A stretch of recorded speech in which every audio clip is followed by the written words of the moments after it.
नमस्कार प्यारे विद्यार्थियों, मैं किशोर सिंह राठौड़, व्याख्याता हिंदी, राजकीय उच्च माध्यमिक विद्यालय अम्मा में कार्यरत हूँ।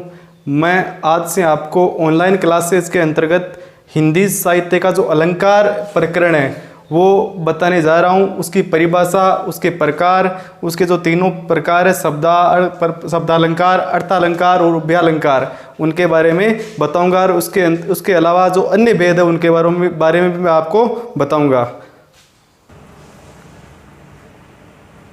प्यारे विद्यार्थियों, वैसे जो अलंकार ये मैटर है, अलंकार जो प्रकरण है वो लगभग 9th के बाद में हर एक कक्षा में काम आता है, लेकिन यहाँ पर स्पेशल जो कक्षा 12 का अलंकार साहित्य में जो अलंकार दे रखे हैं वो पढ़ाए जा रहे हैं।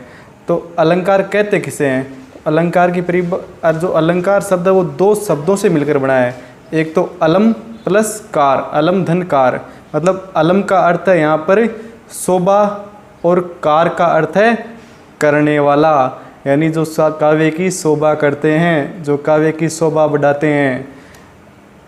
परिभाषा इसकी ये हो गई, अलम का अर्थ होता है शोभा तथा कार का अर्थ है करने वाला, अर्थात ऐसे शब्द जो काव्य की शोभा बढ़ाते हैं उन्हें अलंकार कहते हैं। जिस प्रकार आपने देखा है कि जो स्त्रियों के शरीर की शोभा है वो आभूषणों के द्वारा और अधिक बढ़ जाती है, उसी प्रकार जो काव्य की शोभा है वो अलंकारों के माध्यम से ही बढ़ती है।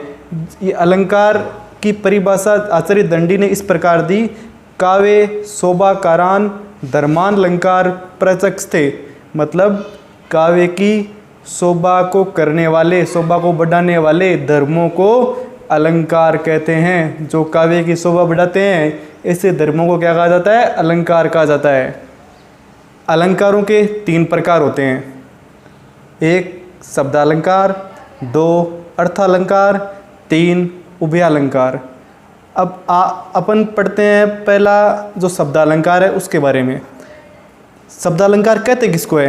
यानी जब शब्दों के माध्यम से चमत्कार उत्पन्न होता है, जब शब्दों के माध्यम से चमत्कार उत्पन्न होता है तो वहाँ पर शब्दालंकार होता है। जैसे अनुप्रास अलंकार में, यमक अलंकार में, सलेस अलंकार में, इनमें शब्दों के माध्यम से चमत्कार उत्पन्न होता है।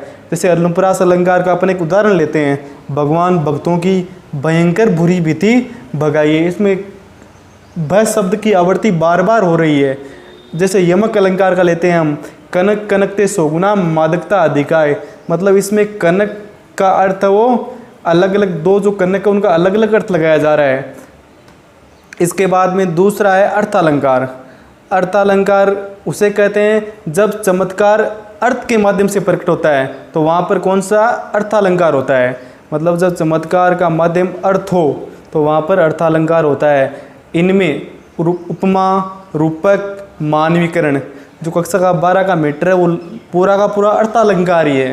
ये मैं आपको बता देता हूँ, जो रूपक अलंकार होता है, जो उपमा अलंकार होता है, जो मानवीकरण अलंकार होता है वो, और इसके अतिरिक्त बहुत से अलंकार है जो इसी के अंतर्गत आते हैं। तीसरा अलंकार है उभयालंकार, मतलब जब शब्द और अर्थ दोनों के माध्यम से चमत्कार उत्पन्न किया जाए वहाँ उभयालंकार होता है, यानी शब्द भी चमत्कार उत्पन्न करे और अर्थ भी चमत्कार उत्पन्न करे और एक ही उदाहरण के माध्यम से, तो वहाँ पर कौन सा? उभयालंकार होता है। जैसे वक्रोक्ति अलंकार है, ये उभयालंकार का एक प्रकार है।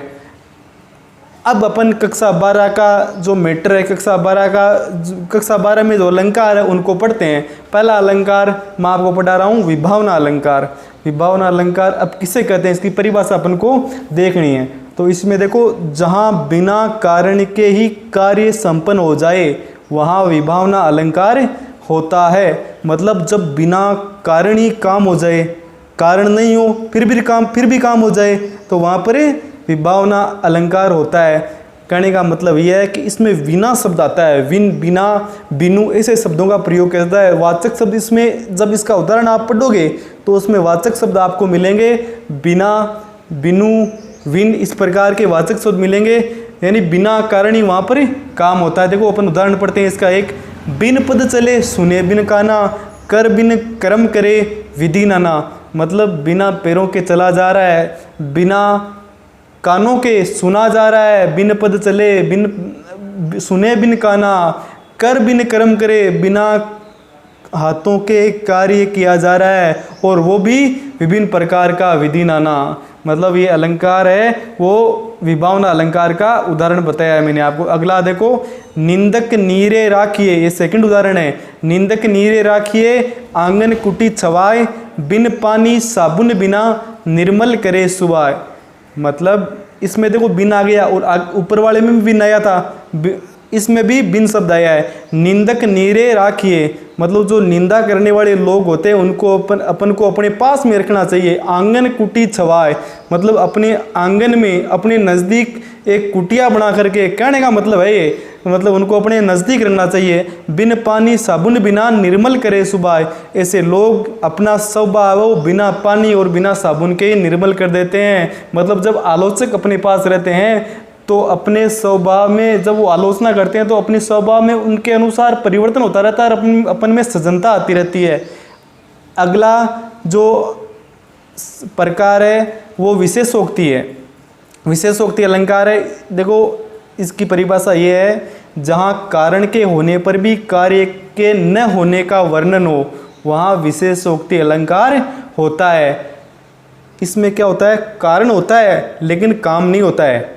मतलब कारण के होने पर भी काम नहीं होने का वर्णन हो वहाँ पर विशेषोक्ति अलंकार रहता है। और जो ऊपर वाला था विभावना, उसमें कारण के न होने पर भी काम हो जाता है, उसका ये था। इसमें कारण के होने पर भी कार्य नहीं होता है, तो यहाँ पर विशेषोक्ति अलंकार है। अब देखो कैसे, एक उदाहरण है, परम प्रबल शत्रु शीश पर तदपि न मन कछु त्रास। यानी प्रबल शत्रु, शक्तिशाली शत्रु सिर पर आकर खड़ा है। एक राजा के जो शक्तिशाली शत्रु है, जो दुश्मन है, वो उसके सिर पर आकर खड़ा है। मतलब उसके सेना वो निकट आ गई है युद्ध करने के लिए। तदपि न मन कछु त्रास, लेकिन फिर भी उसके मन में बिल्कुल भी किसी प्रकार का कोई डर नहीं है। मतलब कारण है फिर भी कार्य नहीं हो रहा है, वो राजा कुछ नहीं कर पा रहा है।